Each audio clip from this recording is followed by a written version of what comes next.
माघ मास की शुक्ल पक्ष की त्रयोदशी तिथि को प्रदोष व्रत रखा जाता है। यह व्रत भगवान शिव और माता पार्वती को अत्यंत प्रिय है।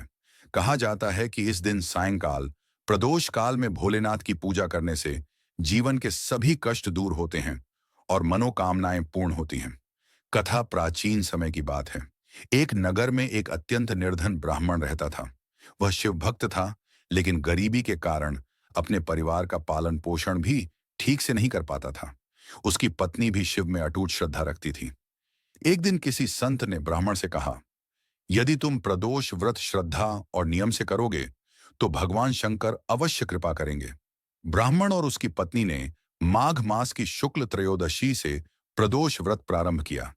वे पूरे दिन उपवास रखते, संध्या समय स्नान कर स्वच्छ वस्त्र पहनते और भगवान शिव का पंचामृत से अभिषेक करते। दीपक जलाकर ओम नमः शिवाय का जाप करते। उनकी सच्ची भक्ति देखकर एक दिन प्रदोष काल में भगवान शिव स्वयं प्रकट हुए।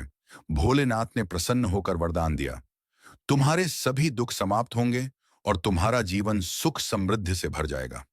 कुछ ही समय में ब्राह्मण की गरीबी दूर हो गई, घर में धन धान्य आ गया और उसका जीवन आनंदमय हो गया।